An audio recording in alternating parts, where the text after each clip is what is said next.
జున్ను, ఇవాళ నీకు ఒక కథ చెప్తాను విను. ఒకానొక గ్రామంలో రఘు అనే ఒక వ్యక్తి ఉండేవాడు.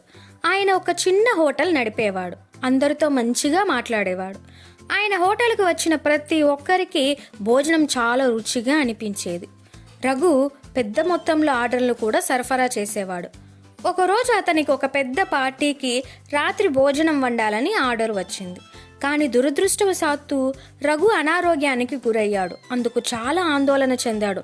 అతను తనలో తానే ఇలా అనుకున్నాడు, నేను నీరసంగా ఉన్నాను, మంచం నుంచి లేవలేకపోతున్నాను, ఎలా అంతమందికి భోజనం వండగలను అని అనుకున్నాడు. రఘు ఆ అవకాశాన్ని కోల్పోవాలని అనుకోలేదు. అతను వంట చేయాలని నిర్ణయించుకున్నాడు. కానీ ఒక్కసారిగా అతను బలహీనతకు గురై పడిపోయాడు. ఇది రెసిపీ బుక్ గమనించింది. వెంటనే అది తన స్నేహితులతో మాట్లాడింది. రెసిపీ బుక్ ఇలా చెప్పింది, నా ప్రియమైన స్నేహితులారా, మన రఘు అనారోగ్యానికి గురయ్యాడు. అతను మంచంపై ఉన్నాడు. పెద్ద పార్టీ కోసం ఆహారం వండలేకపోతున్నాడు. నేను రఘుకు సాయం చేయాలనుకుంటున్నాను.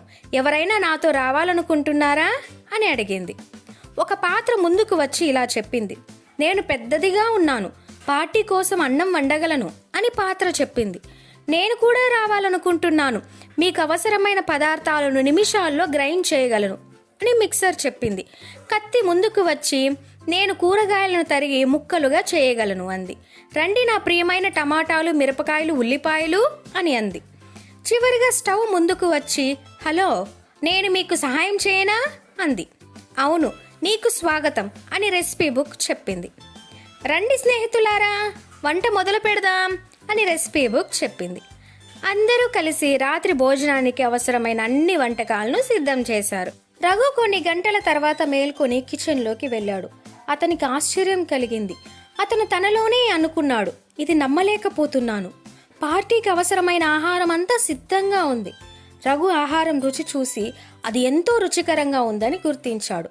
అది రెసిపీ బుక్ ద్వారా జరిగిందని తెలుసుకున్నాడు. అతను రెసిపీ బుక్ను చూస్తూ, వంటకు ఎవరు సహాయం చేశారు అని అడిగాడు. రెసిపీ బుక్ పాత్ర, మిక్సర్, కత్తి, స్టవ్ వైపు చూపించింది. రఘు వారికి ధన్యవాదాలు తెలియజేసి, మీరు ఎంతో రుచికరమైన భోజనం తయారు చేశారు అని ప్రశంసించాడు. నీతి: మన మంచితనమే మనకు మేలు చేస్తుంది.